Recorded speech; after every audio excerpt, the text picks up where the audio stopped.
Kenapa sampai selama ini lembaga ini di pasal 58 itu dikatakan bahwa perlu lembaga di perlindungan data itu? Pertama, undang-undang ini tuh sebenarnya memberikan batas waktu yang nggak jelas atau open-ended gitu, open-ended policy, jadi nggak jelas, mengawang-awang. Bagaimana kita sebagai warga negara di negara ini harus mendapatkan hak kita, kepastian hukum di negara ini. Dengan adanya kekosongan ini, maka hak asasinya setiap warga negara menyangkut perlindungan datanya terabaikan. Nah, ini yang mulia Hakim Konstitusi harus menjadi perhatian khusus ya. Bahwa kita ini bukan bicara pribadi saya, bicara segmen pasarnya adalah warga negara Indonesia.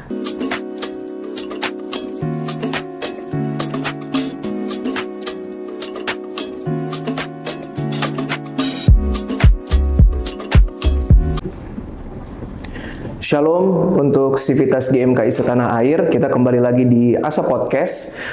Di episode kali ini kita akan membahas tentang tanggung jawab siapakah data pribadinya warga negara. Sudah bersama kita di sini ada Bang Matthew Hutasoid sebagai yang menjadi pemohon judicial review terkait undang-undang PDP, perlindungan data pribadi, serta ada kuasa hukumnya dari senior dari GMKI Jakarta juga ada senior Eprina Manurung. Selamat datang semua di sini. Terima kasih sudah menyempatkan waktunya untuk kita membahas hal-hal ini karena data pribadi itu memang masih menjadi momok di Indonesia. Mungkin secara lebih luasnya juga di Asia Tenggara selain Singapura, PDP memang masih menjadi masalah lah. Nah, makanya kalau untuk kita ketahui ini dulu nih, Bang Matthew, sebenarnya apa sih yang melatar belakangi untuk menjadi pemohon judicial review ini? Oke. Sebelumnya kenalin teman-teman, aku Matthew Febrian dari pemohon perkara 236 tahun 2026 pengujian Undang-Undang Perlindungan Data Pribadi. Oke, kalau latar belakangnya sih sebenarnya gini, Bang. Abang pernah lihat nggak sih kayak KTP atau KK yang jadi bungkus gorengan? Iya, pernah. Pernah lihat kan? Yeah. Nah, itulah kenyataannya data pribadi atau perlindungan data pribadi kita di Indonesia gitu. Itu untuk pengendali data yang secara fisik aja masih kayak gitu. Gimana pengendali data di digital gitu kan? Gimana pengendali data yang setiap hari, setiap detik mengelola ribuan KTP atau KK warga negara Indonesia di ruang digital gitu. Kita nggak tahu itu kemana, kita nggak tahu apa yang dilakuin sama si pengendali data. Nah, oleh karena itu makanya aku sebagai pemohon bergerak nih menguji undang-undang tersebut gitu loh. Bahwa ada salah satu kekosongan mungkin bisa dijelaskan oleh Bu Eprina gitu. Oke. Terima kasih, Shalom. Saya perkenalkan, nama saya Eprina Manurung, ya. Dan ini menjadi rumah saya. Senior. Setelah 30 tahun lebih ya berGMKI, kembali ke rumah saya. Nah, karena saya aktif di GMKI Jakarta tahun 96. Nah, dari tahun 96 sampai 98 itulah yang membuat kita tuh selalu menjadi orang-orang yang benar-benar harus kritis ya. Harus mampu menjadi pendorong, mampu menjadi satu membuat sikap seperti apa kita di negara ini. Nah itu.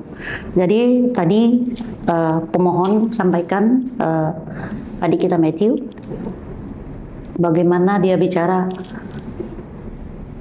data kita, ya, data KTP ataupun KK itu dijadikan menjadi bungkus gorengan. Gila ya negara ini. Nah, jadi saya pikir apa yang menjadi keinginan kita, apa yang menjadi keinginan teman-teman pemohon dan beberapa teman saya pemohon yang lain, ini menjadi satu momen ya, momen bagaimana warga negara Indonesia harus bersikap dan menyatakan sikapnya bahwa ini tidak boleh. Kekosongan-kekosongan yang ada di Indonesia di negara ini nggak boleh.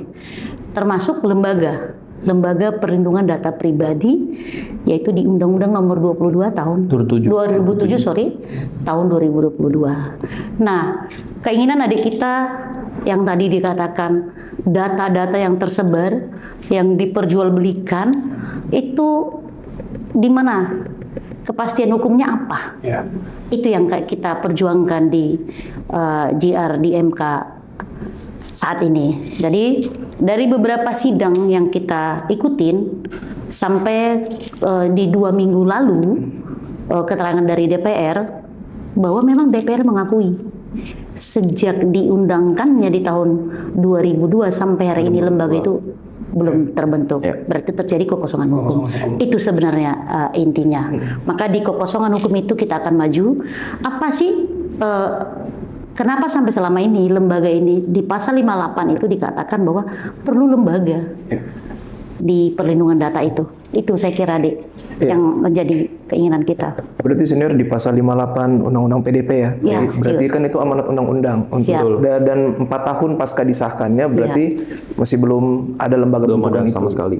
Nah, sebenarnya idealnya lembaga hukum yang dibentuk itu nantinya tugas dan wewenangnya itu apa? Kalau berdasarkan Undang-Undang PDP tadi, lembaga bentukan ini baiknya sebenarnya apa wewenangnya dan dia melapor ke siapa nantinya, tanggung jawabnya mungkin bagaimana? Oke.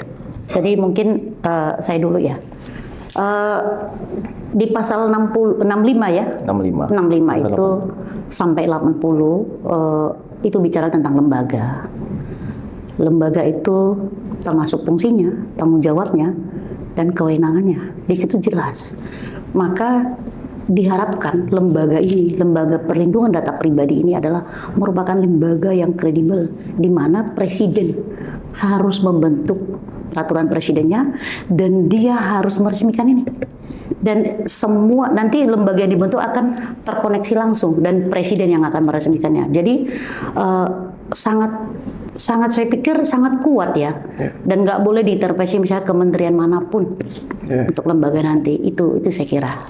Oke, kalau mungkin dari, ada pendapat dari kalau dari pemohon sendiri sih Bang melihat lembaga ini sebenarnya fungsinya sangat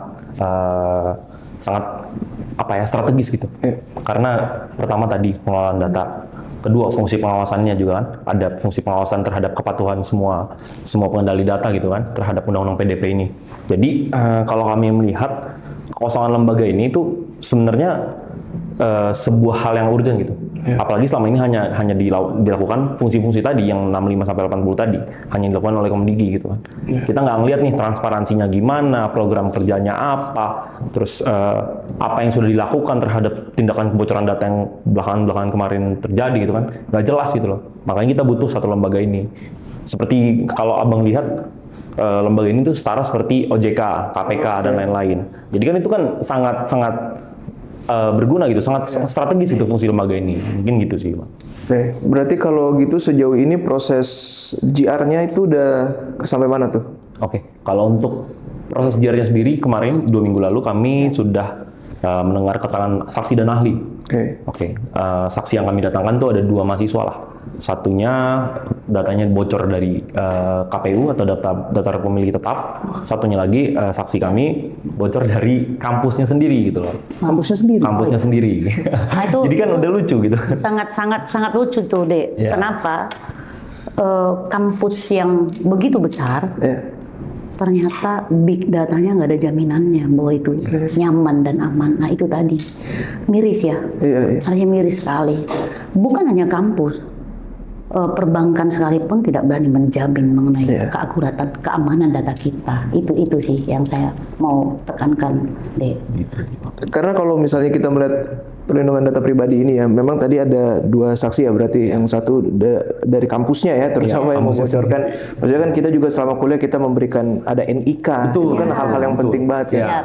Yang mana kalau saya tidak salah tuh beberapa tahun lalu bahkan waktu presidennya masih Jokowi bahwa datanya dia tuh sempat leak juga, sempat bocor juga. Iya, betul. Kayak gitu. Jadi bahkan tidak ada yang menjamin sampai tingkat presiden pun ada keamanan datanya. Betul. Kayak gitu. Nah, sebenarnya output yang diharapkan dari memohonkan hal ini di judicial review ini tuh apa sih output harapan yang paling mutlaknya tuh terhadap hal ini, Bang Matthew? Kalau dari para pemohon sih gini, Bang. Karena kan pasal 58 ayat 5 tersebut sama pasal 60 dan 61 itu kan sebenarnya mendelegasikan gitu. Undang-undang ini mendelegasikan kepada pemerintah untuk membentuk PP dan Perpres. Tapi sejak 2022, sejak diundangkan sampai sekarang itu nggak ada Perpres dan PP-nya. Oleh karena itu sebenarnya tuntutan kita simpel, kita memberikan batas waktu lah kepada pemerintah. Kamu harus buat barang ini, PP dan Perpres ini dalam 6 bulan dan 1 tahun. 6 bulan untuk Perpres, 1 tahun untuk PP. Gitu. Sebenarnya sesimpel itu, Bang. Karena kita memberikan tenggat waktu aja untuk pemerintah membuat peraturan turunan tersebut gitu. Dan kalau nantinya ternyata tidak sesuai lah sama apa yang diharapkan, kayak gitu. Kira-kira apa tindakan hukumnya atau nanti perjuangannya dilanjutin lewat hal seperti apa lagi tuh? Oke. Kalau boleh tahu. Coba pemohon dulu deh. Kalau dia karena dia yang lebih. Kalau tidak sesuai dengan yang diharapkan sih, sebenarnya kita percaya Mahkamah Konstitusi ini sebagai benteng terakhir ya, Bang. Betul. Sebagai benteng terakhir perundang-undangan gitu loh. Pertama, undang-undang ini tuh sebenarnya memberikan batas waktu yang nggak jelas atau open-ended gitu, open-ended policy, jadi nggak jelas, mengawang-awang. Bagaimana kita mau mendapatkan kepastian hukum tapi undang-undang sendiri aja nggak jelas. Nah, kalau kita udah nggak bisa lagi berperang di MK, di mana itu benteng terakhir, kita juga bingung mau kemana, jujur. Ya kan? Karena MK ini kan sebenarnya tindakan ataupun judicial review ini kan tindakan yang paling terakhir gitu kan. Nah, mungkin nanti bersama dengan Ibu kuasa hukum akan audiensi dengan berbagai pihak terkait mungkin sebagai upaya-upaya lanjutan terhadap permohonan kami. Mungkin seperti itu sih, Pak. Oke. Kalau ada senior bagaimana? Mungkin begini, Dek. Benteng terakhir itu tadi yang disampaikan oleh pemohon, itulah harapannya ketika kami diskusi di beberapa tempat. Bagaimana kita sebagai warga negara di negara ini harus mendapatkan hak kita, kepastian hukum di negara ini. Dengan adanya kekosongan ini, maka hak asasinya setiap warga negara menyangkut perlindungan datanya terabaikan. Nah, ini yang mulia Hakim Konstitusi harus menjadi perhatian khusus ya. Bahwa kita ini bukan bicara pribadi saya, bicara segmen pasarnya adalah warga negara Indonesia yang 280 juta itu.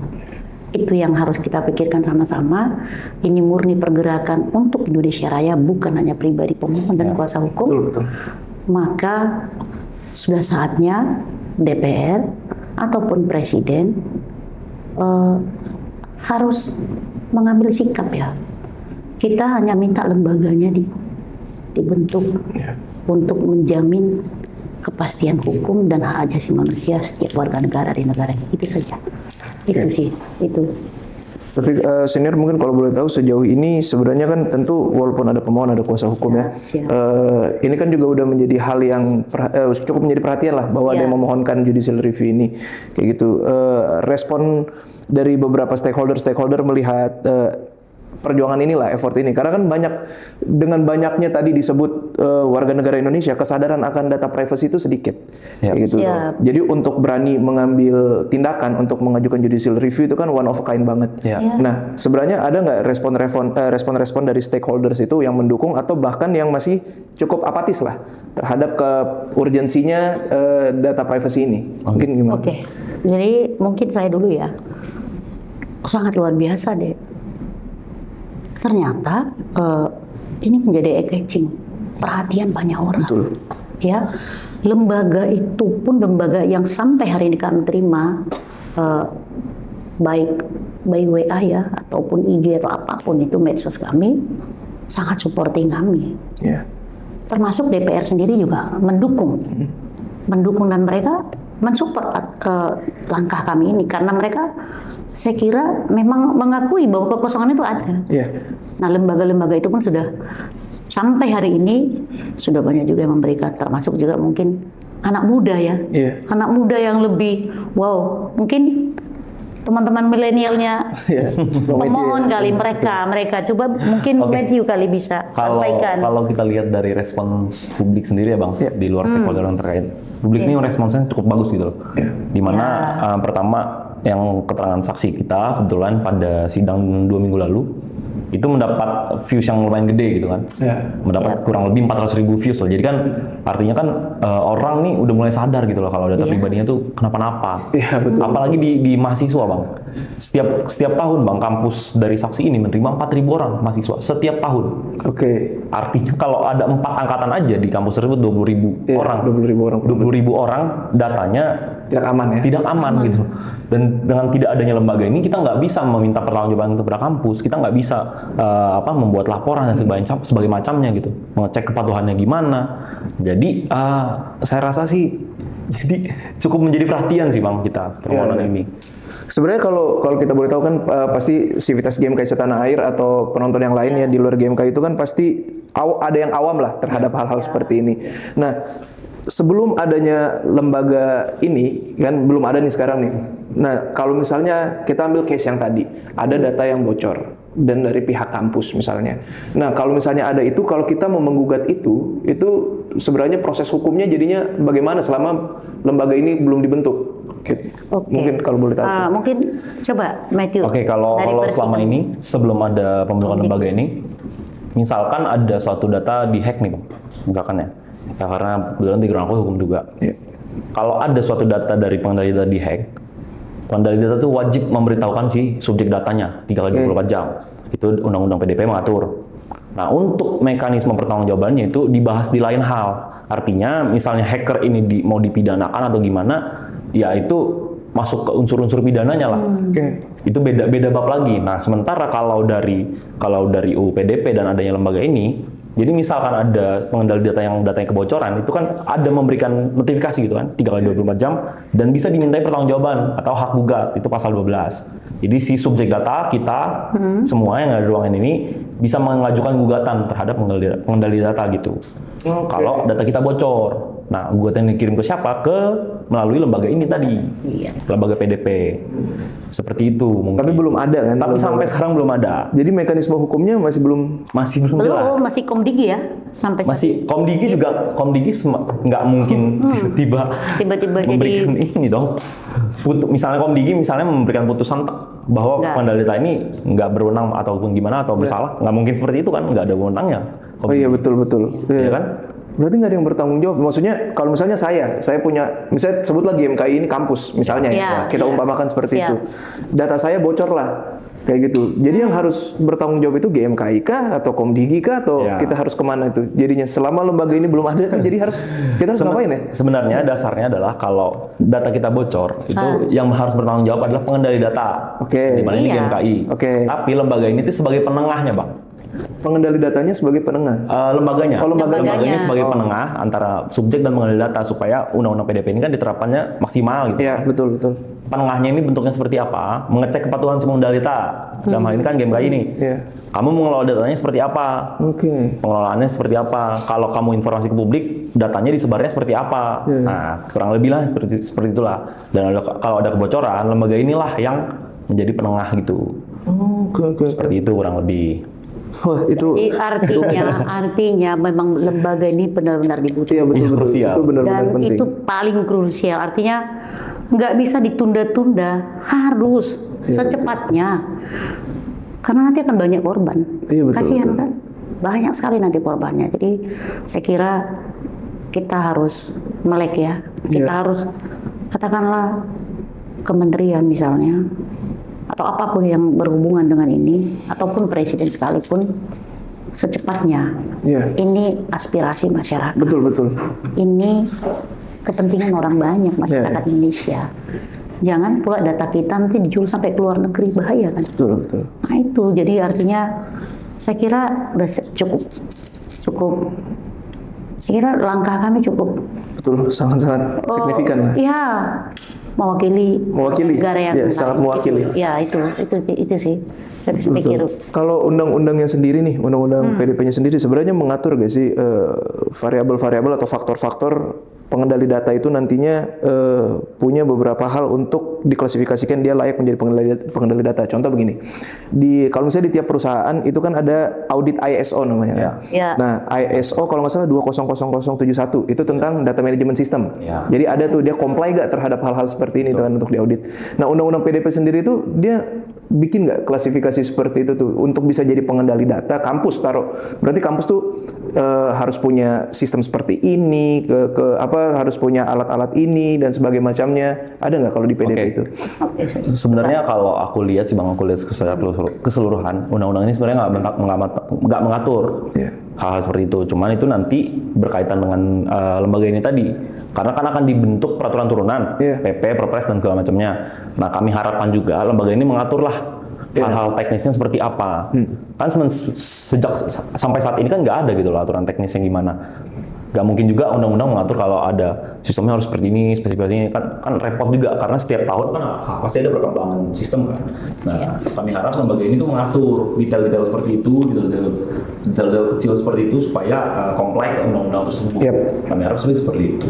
Berarti memang krusial banget karena kalau sempat belajar juga kan waktu itu saya peminatannya hukum internasional. Jadi waktu kita belajar cyber law, yang paling oke itu Eropa. Kalau karena GDPR kan, General Data Protection ya, itu regulation itu tuh oke banget. Nah itu kalau mau disandingkan dengan apa yang kita bentuk ya PDP ya, itu kita juga udah puji Tuhan lah ada. Yang adanya tahun 2022 itu udah terlambat kan sebenarnya. Dan dengan lembaga bentukan yang sebenarnya tahu nggak, mungkin senior atau Bang Matthew gitu tahu apa alasannya kenapa 4 sampai 4 tahun nih? Belum ada. Kalau dari keterangan Presiden dan DPR sih bertentangan dua-duanya, sebenarnya keterangannya bertentangan Bang. Karena DPR-nya menghendaki harus segera dibentuk, sementara Presidennya memberikan alasan kalau ini lembaga sebenarnya fungsi ini pegang Komdigi, yang mana itu kan nggak menjawab. Iya betul. Nggak menjawab pertanyaan kenapa lembaga itu ada. Dan Komdigi juga menyampaikan bahwa setiap kali ada permasalahan yang menyangkut dengan undang-undang PDP atau data-data yang katakanlah itu dihack atau apapun itu, Komdigi yang bertanggung jawab. Padahal nggak menjawab mana dan kan? itu bukan itu kan. Kita hanya minta lembaga kok, bukan artinya. Itu, kemarin keterangan Presiden yang kami soroti itulah. Mereka hanya sibuk membenarkan diri bahwa kenapa lembaga yang nggak dibentuk karena saat ini sudah fungsinya di Komdigi tadi. Sebenarnya kenapa lembaga yang dibentuk nggak dijawab Bang. Nggak dijawab oleh pemerintah. Kok gitu ya jawabnya? Iya makanya kami rada lucu juga dalam sidang kemarin itu. Rada lucu juga pas sidang ketiga kami mendengar keterangan Presiden dan DPR itu kami rada sedikit ketawa-ketawa mendengar keterangan Presiden seperti itu sih. Oke. Karena kalau kita lihat dari 2022 sampai sekarang berarti kan ada 2 presiden ya di momen 4 tahun ini. Yang tidak dua-duanya berarti belum kita pakai diksi belum menjalankan amanat undang-undang PDP tadi gitu. Karena harusnya kalau memang mau cepatnya itu selain ya kan ini kan kita melalui proses judicial review ya. Harusnya itu ya kan kayak tadi udah jelasin bahwa presiden lah yang membentuk ya. Berarti kan itu dibawa ke presiden. Kalau maksudnya tenggat waktunya nggak dijalankan pun misalnya kan judicial review nanti kan mau memberikan tenggat waktu ya. Kayak gitu tuh apa sih akibat hukumnya lah nantinya kalau misalnya ujung-ujungnya bertahun-tahun lembaga ini juga nggak amanatnya tidak dijalankan lah. Kalau kayak itu kita kan sebenarnya poinnya adalah norma tersebut pasal 58 ayat 5 dan pasal 61 ya. 61. Tidak memiliki kekuatan hukum tetap dan mengikat. Sepanjang nggak dimaknai kalau nggak ada batas waktunya. Artinya kalau memang batas waktunya misalkan putusan MK nanti menetapkan bahwa PP harus dibentuk 1 tahun, Perpres 6 bulan. Kalau dalam kurun waktu tersebut nggak dijalankan, ya artinya norma tersebut, keseluruhan norma yang artinya kan undang-undang PDP ini nggak mempunyai kekuatan hukum tetap dan mengikat. Artinya nggak berlaku dong. Keseluruhan undang-undang ya nggak cuma norma ini itu aja. Ya, seluruh undang-undang PDP-nya kan. Makanya itu pemerintah sebenarnya harus sadar gitu loh. Buru-buru harus menggenjot pembentukan PP dan Perpresnya gitu sih Bang. Oke, gitu. Itu tuh biar teman-teman GMK lain kan mungkin GMK juga dari berbagai macam latar belakang disiplin ilmu, nggak semuanya hukum kan, biar tahu prosesnya kayak gimana. Karena itu penting. Melanjut untuk pertanyaan saya selanjutnya ya, kenapa penting? Karena kan kita tahu di pemerintahan sekarang wakil presiden terutama ya itu kan menggenjot artificial intelligence.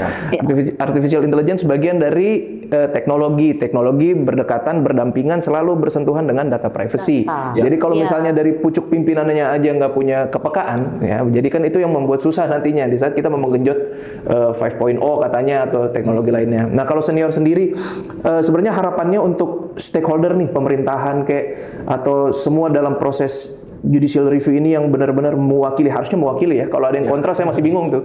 Sebenarnya kalau masih dalam semua hal ini yang udah dilakukan, harapan paling besarnya tuh untuk DPR kah, untuk presiden kah, untuk Komdigi mungkin, untuk masyarakat Indonesia lah. Untuk semuanya itu harapannya senior tuh apa sih melalui dari ini tindakan ini? Dalam sekali sebenarnya harapan saya ya. Tapi satu hal, di sidang kami kemarin, kita nih tim pemohon maupun kuasa ya, cukup mewakili sikap DPR bahwa mereka support langkah kita. Ya, itu satu, itu menjadi kami makin semangat bahwa langkah kami ternyata sudah diapresiasi. Oke, itu yang pertama. Yang di perjalanan di keterangan Komdigi mereka membantah bahwa semua kasus yang menyangkut perlindungan data mereka sudah handle, saya kira nggak semua. Ya, betul. Ya, maka kita beranikan diri untuk maju ini, mengkawal teman-teman. Yang menjadi harapan adalah karena banyak juga korban, ya kan? Harapan kita adalah support kami, ya.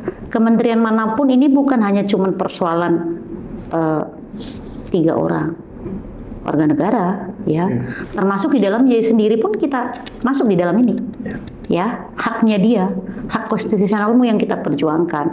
Artinya saya misalnya closing statement saya, lembaga ini harus dibentuk supaya kepastian hukum di negara ini ada. Itu yang saya harapkan, semoga menjadi mewakili ya.